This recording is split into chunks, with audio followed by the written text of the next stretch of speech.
The red dust of Mars swirled against the dome of Colony Base Alpha as Captain James Walker stood at the observation deck.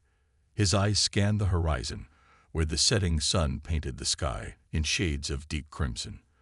The colony had grown significantly since its establishment 30 years ago, now housing over 50,000 souls.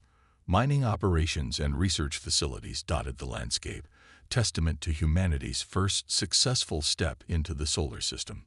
The first warning came as a simple anomaly on the long-range scanners, a distortion in space, dismissed by many as a sensor malfunction. Walker knew better. 15 years in the Earth Defense Force had taught him to trust his instincts, and right now, every fiber of his being screamed danger. "Captain, we're detecting multiple objects entering the solar system," Lieutenant Rogers reported, his voice steady despite the tension. "They're moving at speeds we've never recorded before." Walker's grip tightened on the railing. "Get me a visual, maximum magnification." The main screen flickered to life, showing what appeared to be tears in the fabric of space itself. From these wounds in reality emerged ships unlike anything humanity had ever built. They were massive, organic-looking vessels that seemed to pulse with internal energy. Their hulls gleamed with an otherworldly metal that absorbed light rather than reflecting it. Before Walker could issue any orders, all communication systems across the colony burst into life. A message, transmitted simultaneously in every known human language, filled the airways. "People of Earth, we are the Dominion. Your species has been observed and found wanting. Your technological progress poses a future threat to galactic stability. Submit to immediate containment and reduction protocols, or face extinction. You have 1 Earth hour to respond." The control room erupted into chaos. Walker maintained his composure, immediately activating the colony's defense protocols. But deep down, he knew their defensive capabilities were like paper shields against a hurricane. "Sir," Rogers called out, his face pale. "More ships are appearing. They're positioning themselves around Mars." Walker watched as the alien vessels surrounded the red planet in a perfect geometric pattern. Their formation spoke of military precision that had been perfected over countless conquests. He opened a channel to Earth Command, but the transmission was blocked. 58 minutes after the ultimatum, Earth's response came. It was simple, determined, and uniquely human. "We choose to fight." The Dominion's response was immediate and devastating. Energy beams of impossible power lanced down from their ships, cutting through Mars' thin atmosphere. The colony's shields, humanity's best defensive technology, might as well have been missed against a blowtorch. Walker watched in horror as research stations and residential domes were systematically destroyed. "Evacuate all civilians to the underground shelters," Walker ordered, his voice carrying over the base's emergency system. "This is not a drill. All military personnel to battle stations." The next 30 minutes were a blur of desperate action. Walker coordinated with other military officers to organize the defense, knowing it was futile but refusing to give up. The colony's anti-orbital batteries fired continuously, their best shots barely scratching the Dominion ship's shields.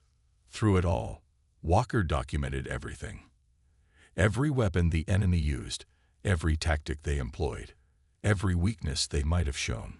He knew that if anyone survived, this information would be crucial. As the main dome's integrity failed, he led a group of survivors to the hardened command bunker deep underground. From the bunker's monitors, they watched as the Dominion methodically destroyed Mars's infrastructure. Mining operations, research facilities, residential areas, nothing was spared. But they didn't destroy everything. They left just enough for the survivors to maintain basic life support, as if to demonstrate the totality of their victory and humanity's helplessness. The attack lasted less than 2 hours. When it was over, 40,000 colonists were dead, and humanity had learned a harsh truth. They were not alone in the universe, and they were terrifyingly behind in technological development. But the Dominion had made a crucial mistake. They had assumed that humanity, faced with such overwhelming force, would break. Instead, the attack on Mars became a rallying cry. As Walker helped coordinate the survivors and maintain what was left of the colony, Earth was already changing. In the days that followed, Walker witnessed humanity's transformation through the scattered communications they could still receive. Nations that had been rivals for centuries now united against a common threat. The entire global economy shifted to a war footing. Factory production lines were retooled, research priorities were altered, and military forces were combined under a unified command. The Dominion had expected submission. What they got instead was the awakening of humanity's full industrial and military potential. Walker saw the determination in every survivor's eyes, heard it in every transmission from Earth. Humanity would not go quietly into the night. 1 month after the attack, as Walker helped load the last group of survivors onto a stealth transport bound for Earth, he looked back at the ravaged surface of Mars.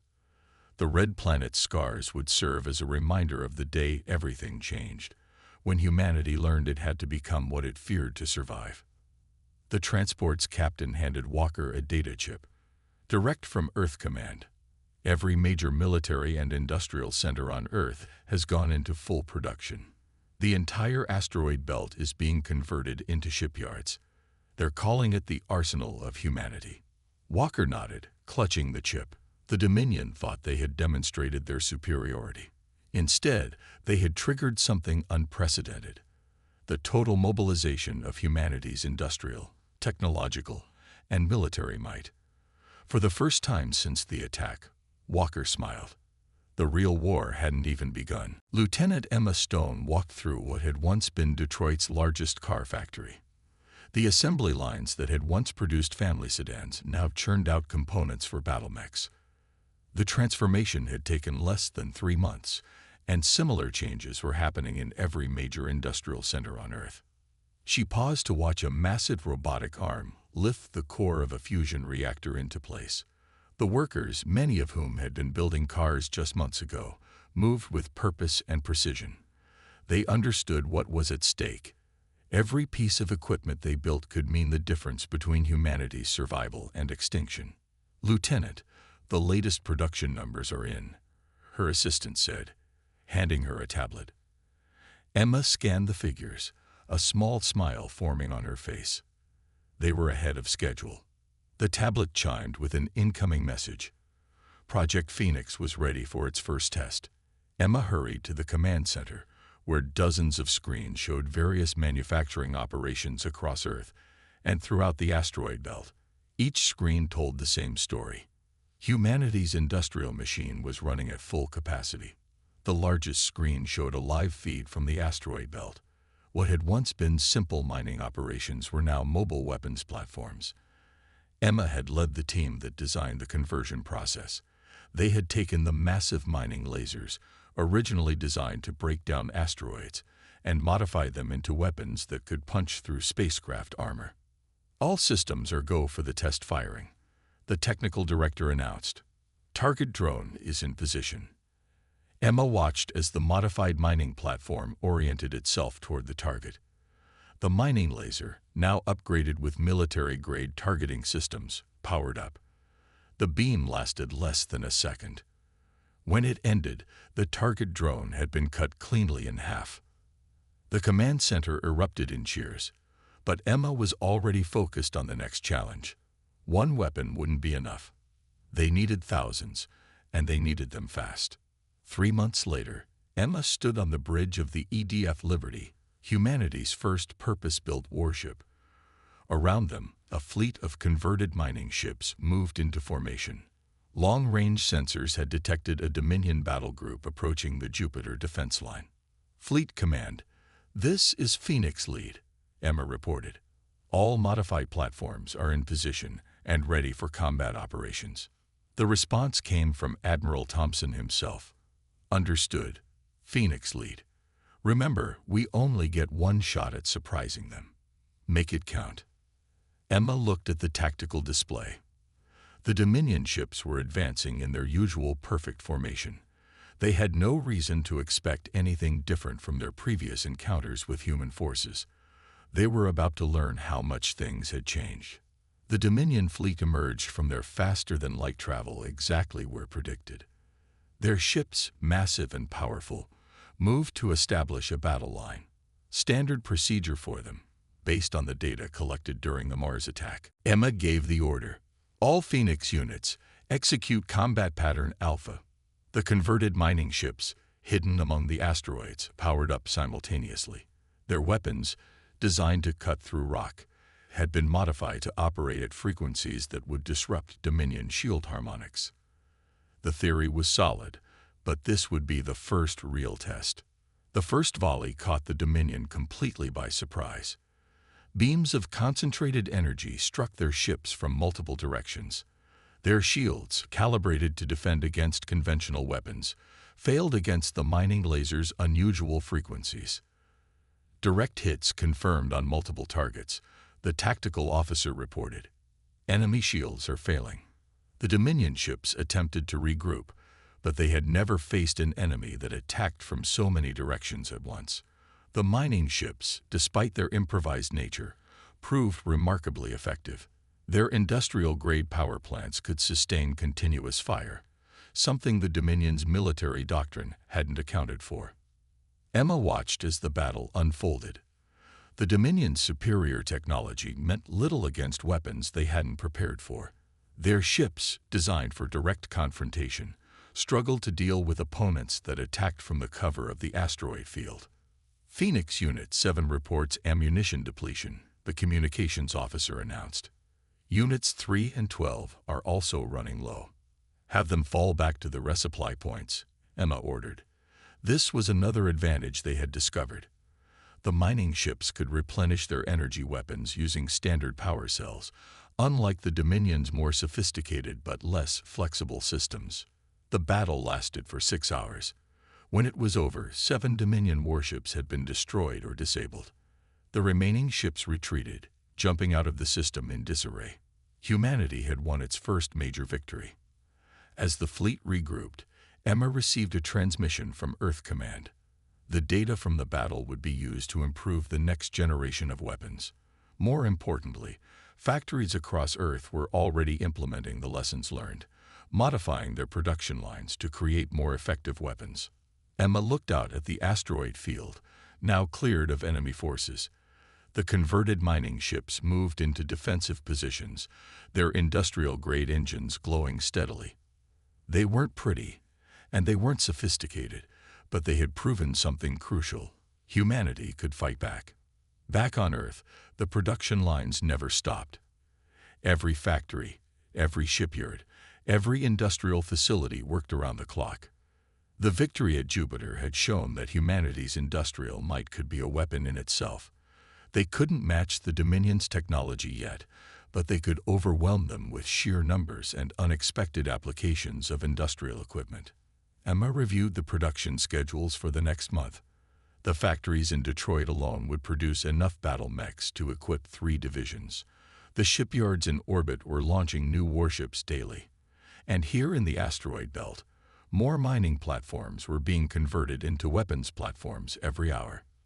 The Dominion had awakened humanity's industrial potential, and now they would face the consequences. Emma smiled as she watched another mining laser test fire successfully. The war was far from over, but humanity had proven it could fight back, and they were just getting started. Admiral Thomas Reed studied the holographic display, showing the remains of the latest battle.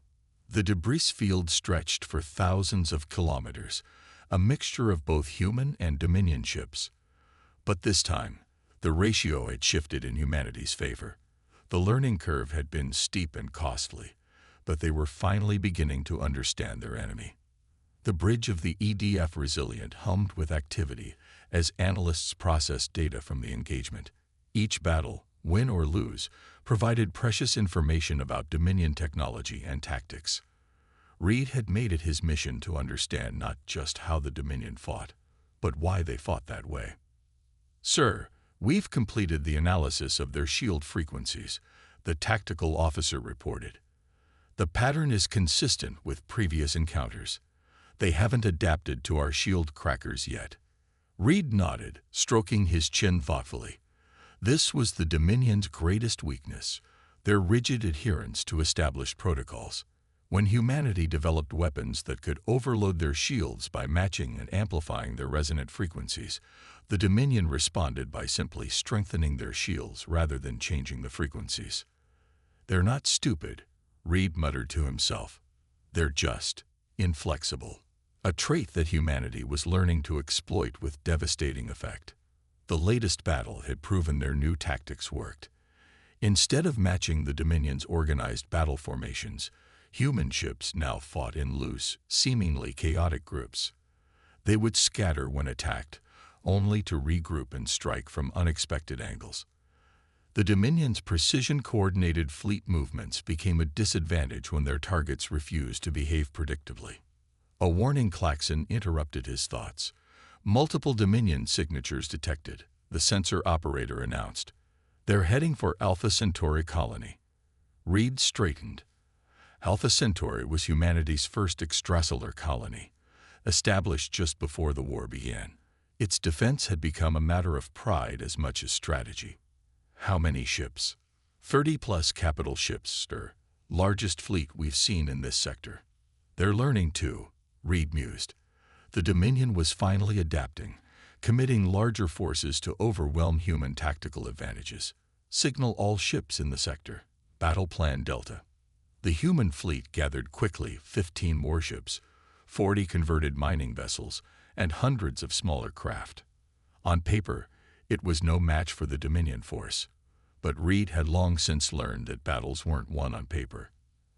As the Dominion fleet approached Alpha Centauri, they moved in their characteristic arrow formation. Their ships, each one a masterpiece of advanced technology, maintained perfect spacing. Reed waited until they were fully committed to their approach before giving the order. "Execute Delta maneuver." The human fleet exploded into apparent chaos. Ships broke formation, scattering in all directions. To the Dominion's tactical computers, it must have looked like a rout before the battle even began. That was exactly what Reed was counting on. The Dominion fleet split up, breaking their perfect formation to pursue what they saw as easy prey. That was their first mistake. Their second was not questioning why the human ships were all fleeing toward the system's asteroid belt. "All ships, initiate shield crackers on my mark," Reed ordered. The technology, reverse-engineered from captured Dominion shield generators, had been distributed throughout the fleet. Each ship now carried devices that could transmit energy at exactly the right frequency to overload Dominion shields. The trap was sprung. As the Dominion ships followed the scattered human fleet into the asteroid belt, hundreds of shield crackers activated simultaneously. The energy pulses, reflected and amplified by carefully positioned asteroids, created a web of destructive resonance. Dominion shields began failing across their entire fleet. Their ships, suddenly vulnerable, found themselves surrounded by human vessels that were no longer fleeing but turning to attack. The converted mining ships, their industrial-grade lasers optimized for shield-stripped targets, opened fire. The battle that followed was unlike anything seen before in the war. Human ships darted between asteroids, using the terrain in ways the Dominion's rigid tactical doctrine couldn't counter. When one human ship was threatened, others would immediately move to support it, displaying a level of initiative and coordination that didn't rely on central command. Reed watched as the tactical display showed more and more Dominion ships going dark. Their technology was superior, their ships more powerful, but they couldn't adapt fast enough to humanity's unconventional tactics. "Sir," the communications officer called out, "we're picking up Dominion transmissions. They're trying to establish a new command hierarchy. Their fleet commander's ship was among the first we destroyed." This was another advantage Reed had discovered. The Dominion's strict chain of command became a weakness when key links were broken. Human forces, trained to operate independently when necessary, could continue fighting effectively even when cut off from higher command. The battle lasted another 3 hours, but the outcome was never in doubt after the initial trap was sprung. When it was over, 23 Dominion ships had been destroyed or captured. The rest retreated, leaving Alpha Centauri secure. As Reed surveyed the aftermath, he received a priority transmission from Earth Command. The data from this battle would be invaluable. Not just the technical details of how their weapons performed, but the proof that humanity's greatest strength wasn't their technology or their numbers, but their ability to adapt and innovate. The war had entered a new phase. The Dominion's initial technological advantage was being eroded by humanity's rapid learning and adaptation. Every battle, whether won or lost, taught them something new. And unlike their enemies, humans were eager to learn and quick to change their tactics.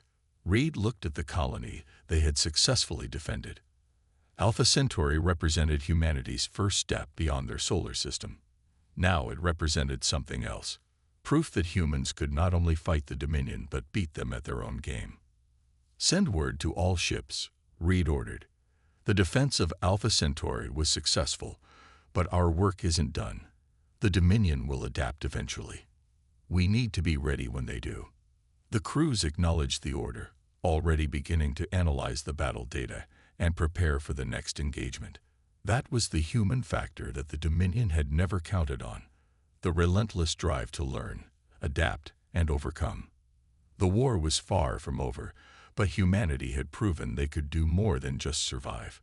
They could win. Commander David Wells crouched behind a fallen pillar in the Dominion Command Center, his stealth suit's camouflage system working overtime to keep him hidden.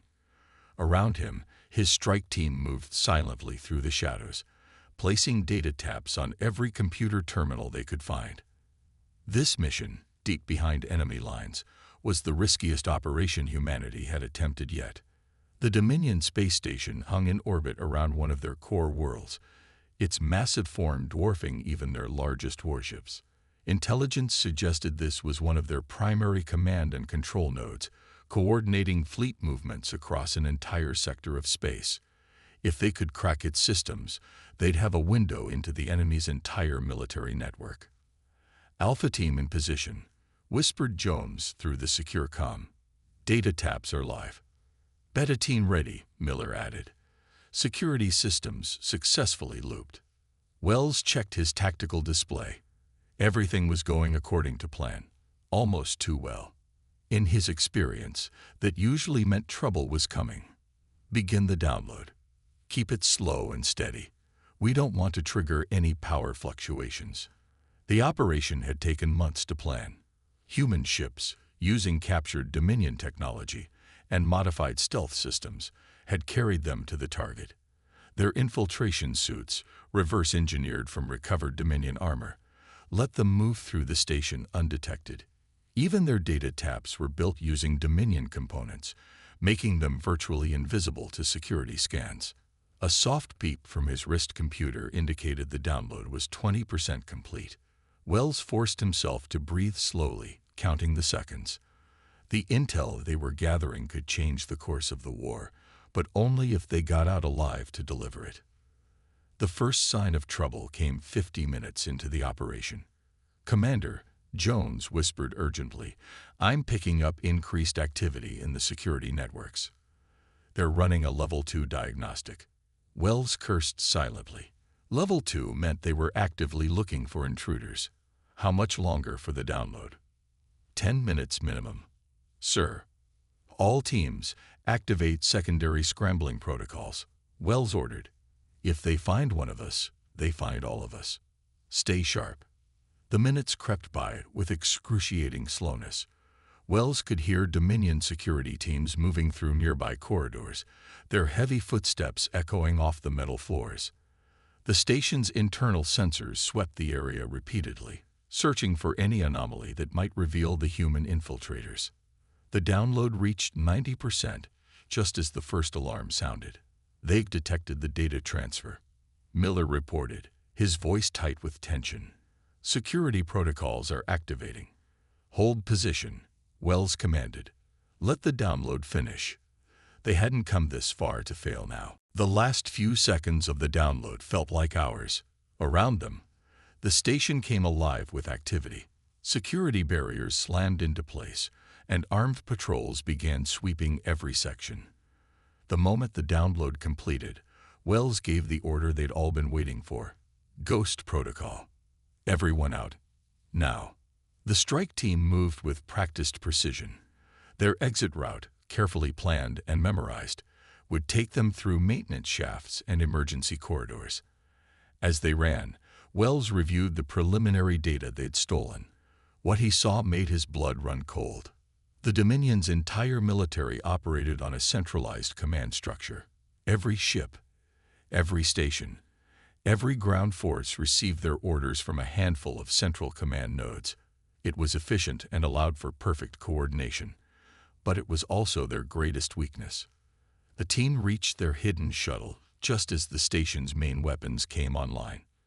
Wells waited until everyone was aboard before triggering the explosive charges they'd planted during their infiltration.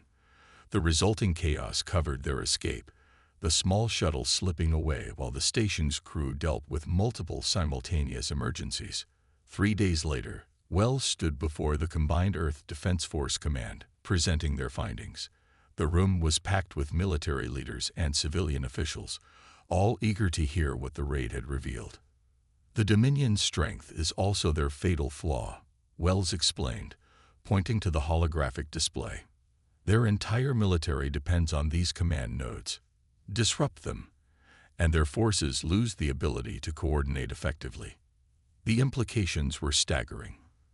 For 2 years, humanity had been fighting defensive battles, struggling to hold their territory against superior forces. Now they had a chance to strike back at the heart of the enemy's military machine. Earth Command wasted no time.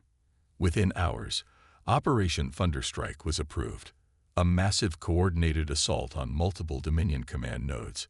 The human war machine, built up over 2 years of constant production, would finally be unleashed at full strength. Wells watched from the bridge of his new command, the EDF Shadow Strike, as the largest human fleet ever assembled prepared for battle.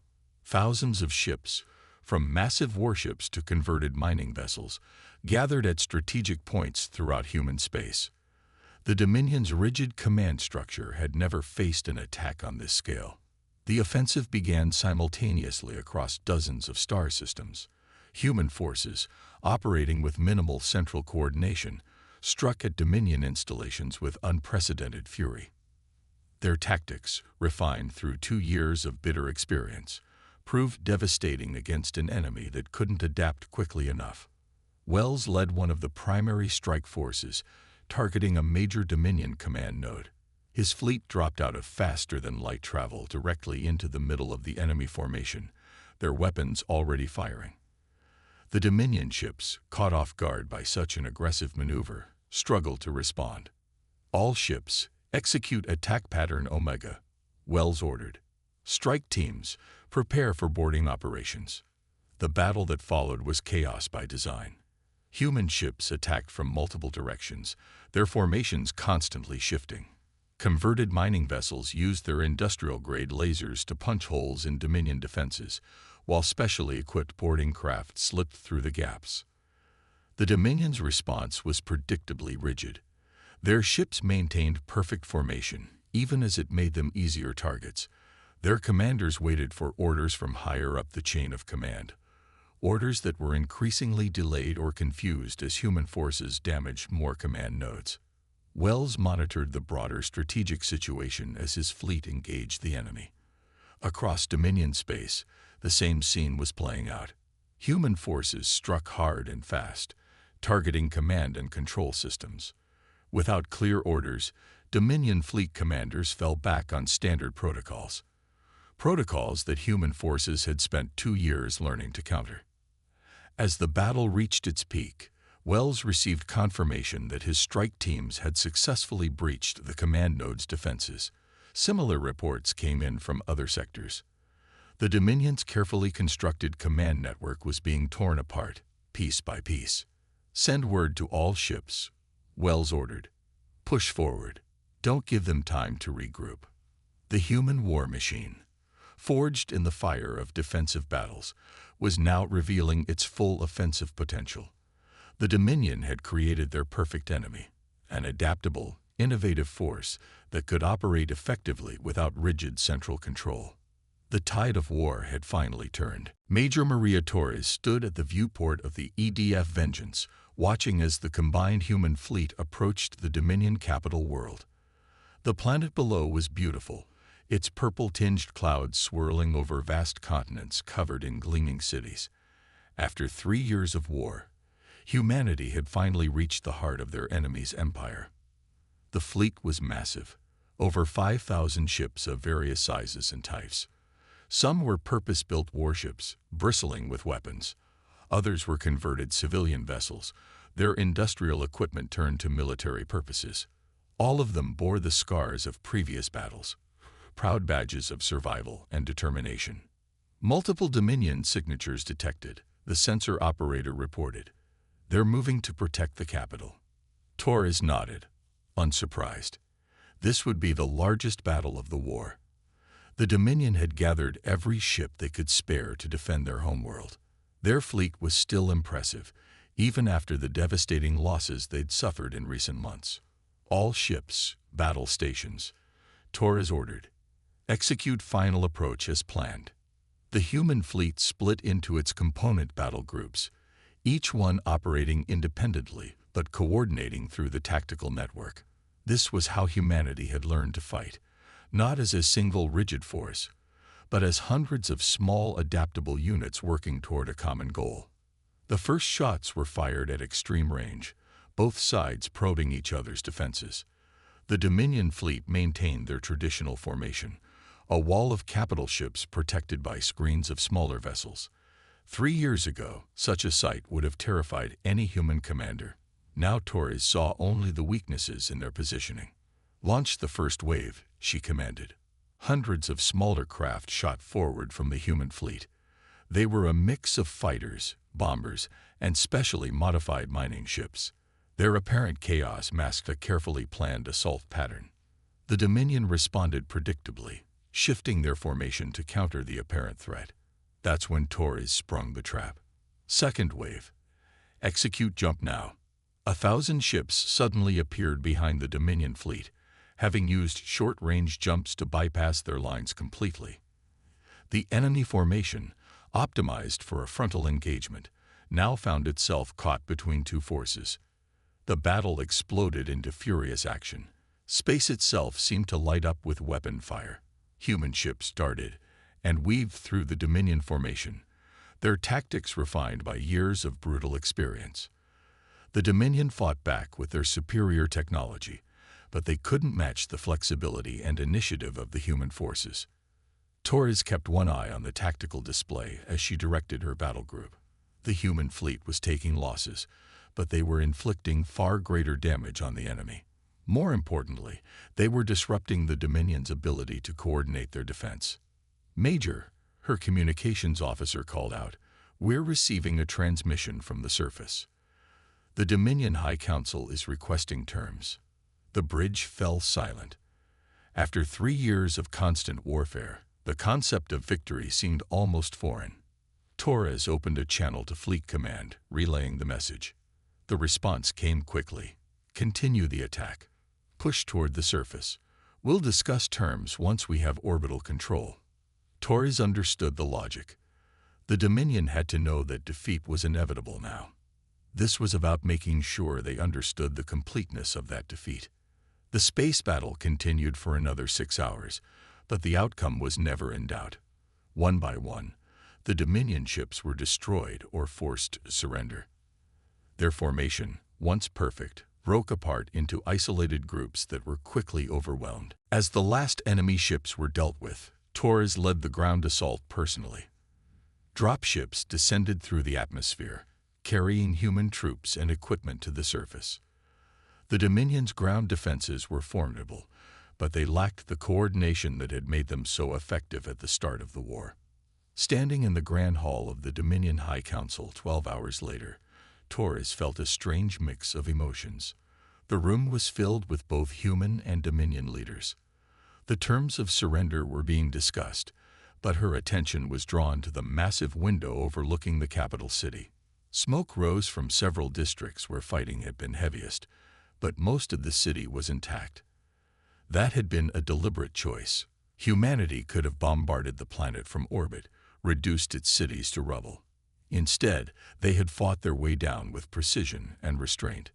The Dominion leaders seemed confused by this approach.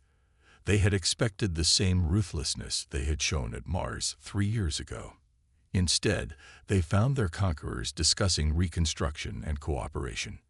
"Your forces are to be disbanded," the human representative was saying.